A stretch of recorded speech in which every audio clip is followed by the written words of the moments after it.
Bismillahirrahmanirrahim. Assalamualaikum warahmatullahi wabarakatuh. Alhamdulillahi rabbil alamin. Fabini'matihi tatimmu shalihat wa ala kulli hal. الذي أكمل لنا ديننا وأتم علينا نعمته ورضي لنا الإسلام دينا الذي خلق الموت والحياة ليبلوكم أيكم أحسن عملا وهو العزيز الغفور. أشهد أن لا إله إلا الله الملك الحق المبين وأشهد أن محمدا عبده ورسوله.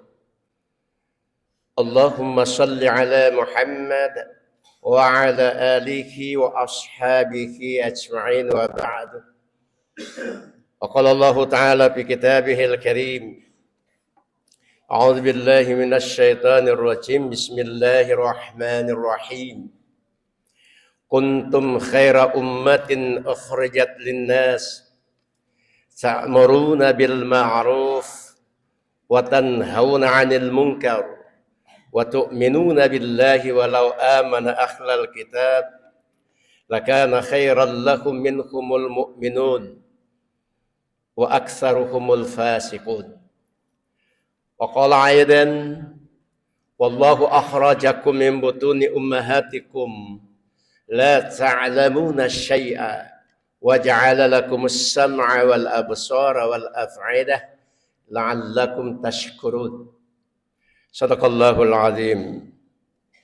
Jamaah subuh yang dimuliakan Allah, kembali kita bersyukur nikmat oleh karena pada subuh hari ini Allah Subhanahu wa taala memberi kekuatan ke kita untuk kemudian hadir berjamaah di masjid yang mulia ini. Jamaah subuh, Bapak Ibu yang dimuliakan Allah, pada subuh hari ini kami mencoba untuk bersama-sama Bapak dan Ibu mengkaji ayat-ayat Al-Quran dengan tema menjaga keteguhan iman di tengah ujian kehidupan. Subuh hari ini adalah subuh ke-28 bagi yang start Kamis. Bagi yang start Rabu 29. Nah, memang di bulan suci Ramadan tahun ini agak sedikit malaikat agak sedikit kebingungan. Kenapa Bapak dan Ibu? Karena 2 kali malam ganjil. Sehingga malaikat harus netral membagi Lailatul Qadar. Kalau dia hanya beri Lailatul Qadar kepada yang start hari Rabu, nanti yang hari Kamis nuntut, tidak adil malaikat. Jadi ya fiktif-fiktif sajalah Lailatul Qadarnya. Jamaah yang dimuliakan oleh Allah Subhanahu wa taala, Quran surah Ali Imran ayat 110, ternyata Allah Subhanahu wa taala telah menobatkan manusia sebagai khaira ummah. Allah melantik kita sebagai khaira ummah, umat yang terbaik yang telah Allah lahirkan untuk manusia. Kuntum khaira ummatin ukhrijat linnas. Kamu adalah umat yang terbaik, kata Allah, yang dilahirkan untuk manusia. Ta'muruna bil ma'ruf wa tanhauna 'anil munkar. Menyuruh kepada yang ma'ruf dan mencegah dari yang munkar.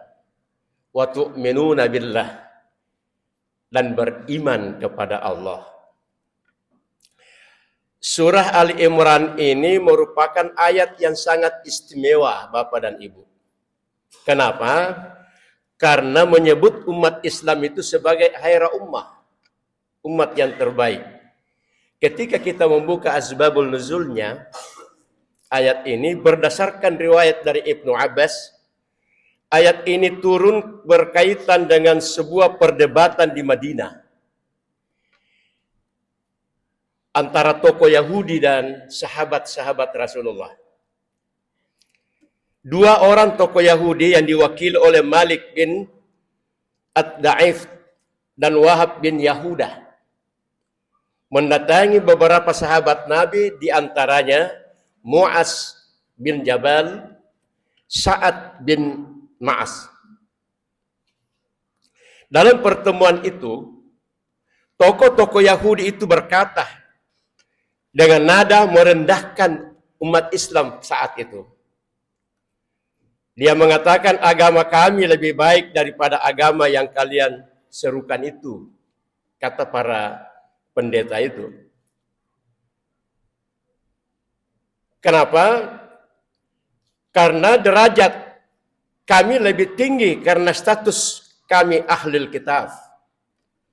Dan menganggap umat muslim tidak ada apa-apanya dibandingkan sejarah panjang tradisi mereka. Lalu kemudian langit menjawab, Bapak dan Saudara.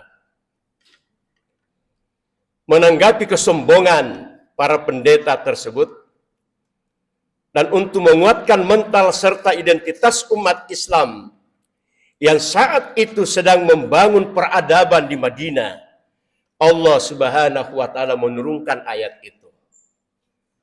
Al-Imran 110.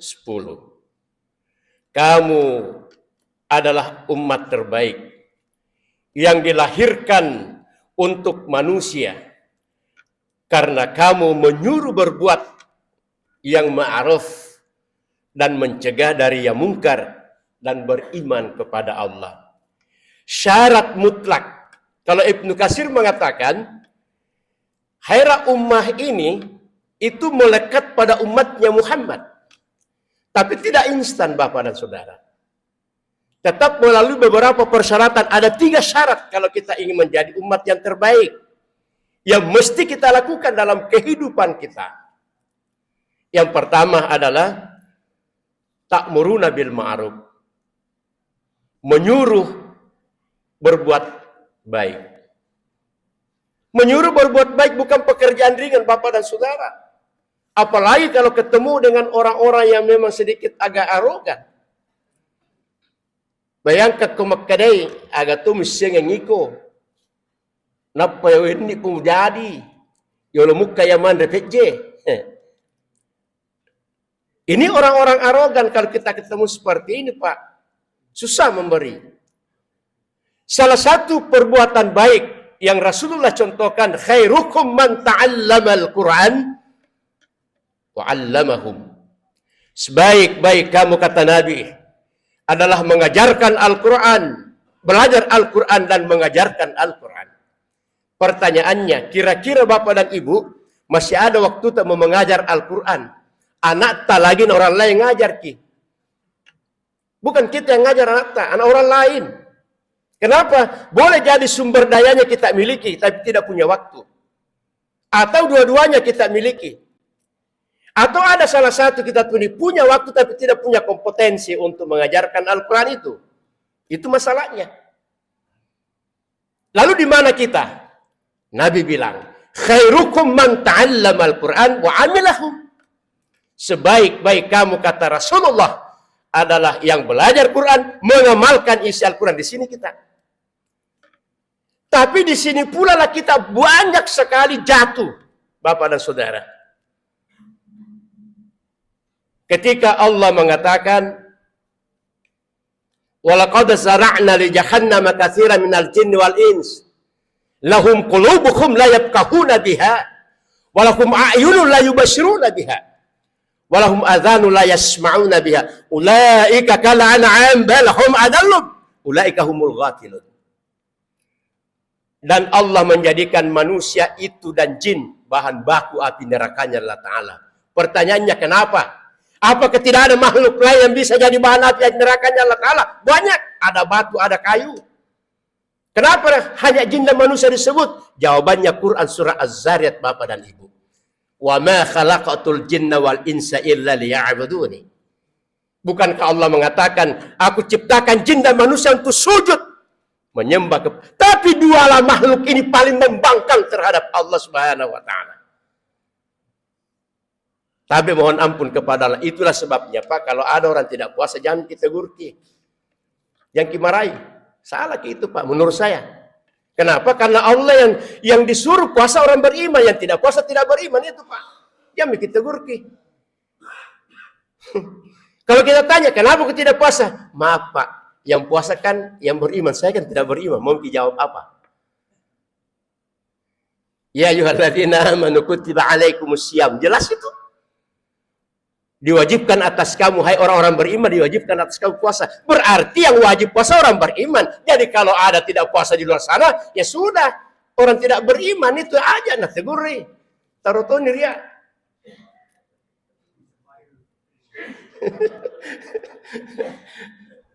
Tapi kita berharap ini, Pak, mudah-mudahan hari Jumat kita sama-sama. Tapi tidak mungkinlah yang Rabu bergabung ke hari Sabtu kalah di puasana.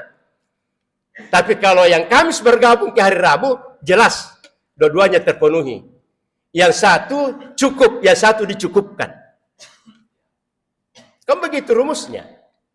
Yang 30 itu dicukupkan, kalau yang 29 cukup. Jamaah yang dimuliakan oleh Allah Subhanahu wa taala. Kita kembali. Walakum qulubuhum la yafqahuna biha. Kenapa menjadi bahan baku api nerakanya Allah Ta'ala manusia dan jin itu? Karena punya hati-hatinya tidak digunakan untuk kebaikan. Bahkan hatinya dipakai dendam kesumat. Disimpan dendam kesumat di antara mereka. Sementara Allah sudah melantik dia khaira ummah. Yang kedua, walakum ayunun la yubsiruna biha. Punya penglihatan, punya mata yang baik. Tapi matanya tidak digunakan untuk melihat yang baik-baik. Bahkan tidak pernah disentuh dengan tahsinul qiraah. Matanya digunakan hal-hal yang buruk saja. Walahum azanul la yasmauna biha. Mereka punya pendengaran tapi tidak mendengarkan yang baik-baik. Bahkan biasa ada mahasiswa, Pak. Kalau mau ngaji, baku ejek-ejek. Kalau mau itu panas. Dah tutup telinganya, udah panas. Kalau sementara baca Al-Quran temannya, satu bilang panas, itu saling mengejek itu. Jemaah yang dimuliakan oleh Allah. Ulaika kal an'am. Apakah? Mereka itu binatang ternak, Pak. Balhum adallu, lebih sesat lagi. Ya sudah, binatang sesat lagi, kata Allah. Nauzubillah. Yang mana itu? Yang tidak menggunakan hatinya, tidak menggunakan matanya, tidak menggunakan pendengarannya dengan baik. Ulaika humul ghafilun. Orang yang menyia-nyiakan 3 potensi jiwanya ini, dia adalah merugi. Saya kira Bapak dan Ibu tidak ada yang ingin merugi dalam kehidupan ini. Nah. Apa kaitannya dengan Quran surah An-Nahl ayat 78? Wallahu akhrajakum min butuni ummahatikum la ta'lamuna syai'a wa ja'ala lakumus sam'a wal absara wal af'idah la'allakum tashkurun. Ketika Allah mengeluarkan anak cucu Adam dari rahim ibunya, Allah mengeluarkan. Jadi jangan gitu bidan mengatakan saya melahirkan itu, bukan, Allah yang mengeluarkan. Bidan dan dokter kandungan itu hanya alat untuk melayani yang keluar itu di luar, memproses di luar. Tapi sesungguhnya yang mengeluarkan anak itu adalah Allah, menurut ayat ini. Nah, bidan membantu. Wa ja'ala lakumus sam'ah. Ketika lahir, nah di sini perbedaannya. Nanti ada guru besar kita, ada Pak Kiai, luruskan pendapat saya ini. Menurut penelitian kedokteran, dalam ilmu kedokteran, 40 hari usia bayi baru berfungsi pendengaran. Yang pertama difungsikan pendengaran. Sementara ada pendapat ulama ketika anakmu lahir azani dan kamati. Pertanyaannya, nah orang belum mendengar apa mau diazani, apa mau dikamati? Ternyata ketika diteliti hadis ini lemah. Berarti yang benar penelitian ilmu pengetahuan. 40 hari kedua baru berfungsi penglihatannya. 40 hari ketiga difungsikan hatinya. 120 hari baru 3 elemen tubuh manusia berfungsi. Difungsikan oleh Allah. Untuk apa? Untuk menangkal dan melihat dan menerima ilmu pengetahuan yang akan diterima di atas kehidupannya. Lalu kemudian kalau diazani, dikamati, emannya bayi mau sholat, nah azan itu panggilan sholat. Nah di sini kelemahan hadis itu. Jamaah yang dimuliakan oleh Allah. Nah, oleh karena itu,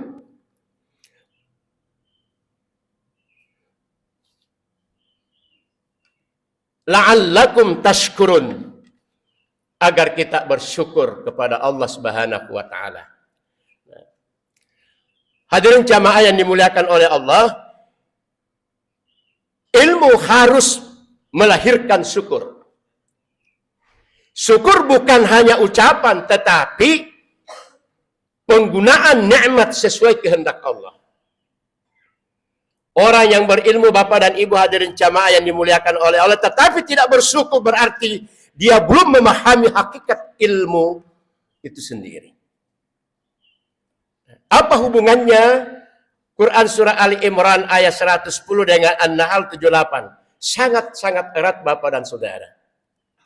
Di mana hubungan eratnya itu dalam menggambarkan jati diri umat Islam dan dalam proses pembentukannya. Umat Islam disebut khairah ummah, umat terbaik. Keunggulan itu bukan bawaan otomatis, tetapi karena menjalankan misi keimanan dan dakwah, yaitu ta'muruna bil ma'ruf wa tanhauna 'anil munkar wa tu'minuna billah. Inilah wa tu'minuna billah ini perlu dipertegas lagi. Quran surah Fussilat ayat 30 menjelaskan itu. Innal ladzina qalu rabbuna Allah tsumma istaqamu tatanazzalu 'alaihimul malaikah alla takhafu wa la tahzanu wa abshiru bil jannati allati kuntum tu'adun.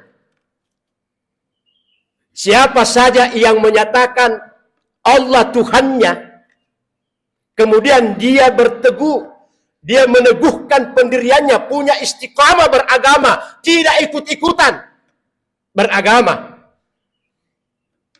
Tatanazzalu alaihimul malaikah. Kata Allah, malaikat turun ke mereka membisikkan. Ada yang tanya di pengajian, kapan malaikat turun Ustadz membisikkan itu ke manusia? Ternyata menurut Ibnu Katsir dalam tafsirnya, bahwa manusia ketika sakaratul maut, maka malaikat turun membisikkan kepada mereka. Apa isi bisikannya? La takhaf wa la tahzan. Jangan ragu, jangan bersedih hati, jangan takut, jangan ragu, pokoknya jangan gentar. Wa abshiru bil jannati allati kuntum tu'adun. Bergembiralah kamu, kata malaikat, karena kamu dijanjikan surga dari Allah atas sikap beristiqamah dalam beragama selama hidup. Nah, coba. Jadi agama membutuhkan sikap istiqamah. Jangan ada orang mengatakan itu zakat fitrah tidak ada gunanya. Jadi kalau zakat fitrah tidak ada gunanya itu Al-Quran. Karena Al-Quran perintahkan kita berzakat. Hanya karena ingin menyelamatkan MBG. Na'udzubillah. Hadirin jamaah yang dimuliakan oleh Allah Subhanahu wa taala. Mari kita beragama dengan sikap istiqamah. Tidak katurut-turukkan bahasa di sini. Bahasa Makassar tidak katurut-turukkan dalam beragama. Ada biasa yang banyak rusak agamanya itu calon-calon pejabat, Pak. Kalau mau mencalonkan pergi mesiara di kuburan minta-minta. Siapa yang bodoh-bodohi? MC-nya, tim suksesnya. Nah, ini masalahnya di situ. Pergi di kuburan, pergi di sandro, dukun. Pernah saya saksikan Pak, yang begitu. Datang calon satu, dia bilang, kita yang punya kesempatan ini. Berapa maharnya? 200 juta. Datang yang satu, kita juga berkesempatan. Sedang dukun palsu. Jamaah yang dimuliakan oleh Allah. Nah, mari kita bersikap, punya sikap dalam beragama Bapak dan Saudara. Oleh karena itu, hadirin jamaah, ini juga satu proses yang agak sulit. Man ra'a minkum mungkaran falyughayyiru bih. Ketika engkau melihat kemungkaran, cegah dengan kekuatan. Kekuatan di sini kekuasaan. Saya sering katakan RT RW punya kekuasaan untuk menjaga lingkungannya agar tidak banjir. Ingatkan masyarakatnya, cegah mereka untuk berbuat tidak bagus dengan lingkungan. Kalau ada RT RW membiarkan masyarakatnya buang sampah sembarangan, inilah yang tidak menggunakan kekuasaannya dengan sebaik-baiknya. Paman lam yastati fabilisani. Kata Nabi, kalau kau tidak sanggup dengan kekuasaanmu, kekuatanmu dengan lisan, sampaikan. Itu juga kalau kau tidak bisa, paman lam yastati fabiqalbi. Hadza al-adaful iman. Yang menegur kebatilan, kemaksiatan, kemungkaran dengan hatinya, itulah iman yang paling lemah. Kalau saya terjemahkan lain, kalau ada orang, ada kemungkaran di hadapannya, di sampingnya atau dekatnya, lalu dia cuek dengan kemungkaran itu dan lewati, dia hanya katakan, jangan mau kecampur urusannya orang, pada saat itu tercabut imannya, menurut saya.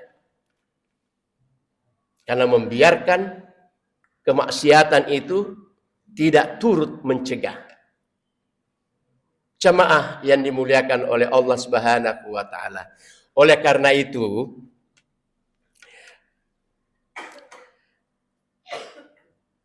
kemuliaan umat kita adalah lahir dari proses pendidikan iman dan ilmu. Inilah kata akhir, dan saya ingin tutup dengan satu.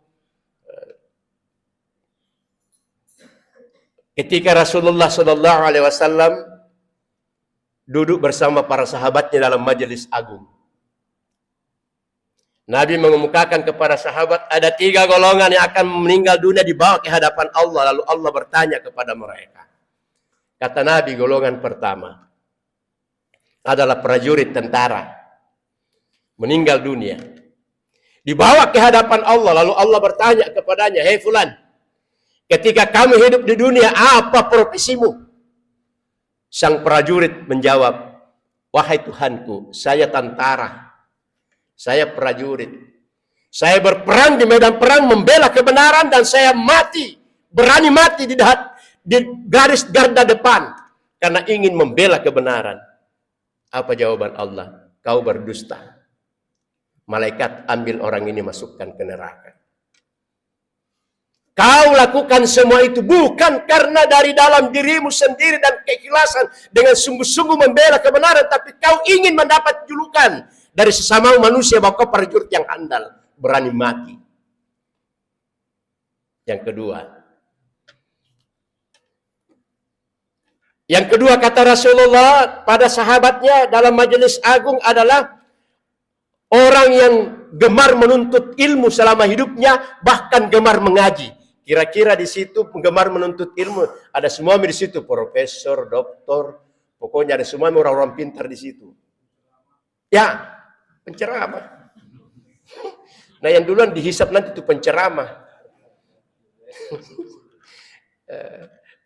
Masya Allah. Nah, kau pulang, apa profesimu hidup di dunia? Ya Tuhanku, saya adalah gemar menuntut ilmu. Saya tuntut ilmu setinggi-tingginya dan saya menghafal Quran.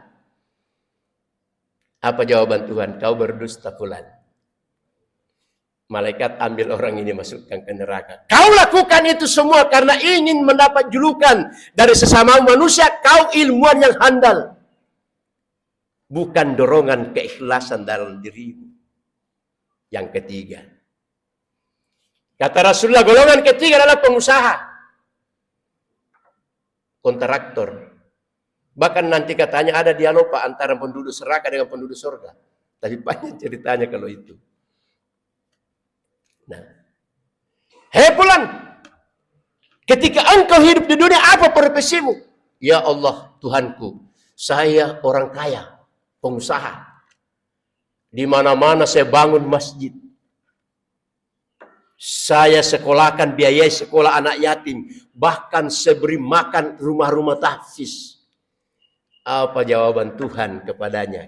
Kau pun berdusta. Kau lakukan semua itu bukan dorongan dalam hatimu, tapi kau dengar ustadz ceramah. Ustadz ceramah bilang, barang siapa membangun masjid di dunia, dibangunkan mahkota di surga. Itu yang mendorong hatimu untuk menyumbang. Bangun masjid. Bukan karena keinginanmu sendiri untuk melakukan semua itu. Malaikat ambil, masukkan ke neraka. 3 golongan dicontohkan Nabi ini, tidak ada selama. Kenapa? Karena dia lakukan semua itu di luar. Padahal landasannya adalah mukhlisina lahuddin. Tidak ada yang kita lakukan di dunia ini tidak dilandasi dengan ikhlas. Kalau itu kita lakukan, maka tunggulah kekecewaan kita. Oleh karena itu menurut saya, kunci kehidupan ada 3. Sabar, ikhlas, dan tawakal. Bukankah kita ketika berdoa, akhir doa kita mengatakan, hanya kepadamu lah ya Allah aku serahkan segalanya. Ada juga orang membohongi Tuhan Pak di bulan Sa'ban. Waktu bulan Sa'ban, 15 Sa'ban ini, berdoa, ya Allah panjangkanlah usia kami sekeluarga agar dapat Ramadan yang akan datang, tinggal 15 hari. Allah kabulkan. Nasihatkan sampai Ramadan. Baru 2 pas saja tidak puasa mi. Padahal Allah kabulkan doanya, dipanjangkan usianya di bulan Ramadan, tiba di Ramadan tidak puasa tonji. Bukankah itu membohongi Tuhan? Nauzubillah semua. Hadirin jamaah subuh yang dimuliakan oleh Allah, inilah yang dapat saya sampaikan subuh hari ini. Mohon maaf, di sini banyak guru-guru kami. Alhamdulillah, cerahkan semesta, bumikan kebaikan. Hadirkan kemakmuran untuk semua. Alhamdulillah wa ala kulli hal. Nasru minallah fathul qarib. Wa basyiril mu'minin. Wassalamualaikum warahmatullahi wabarakatuh.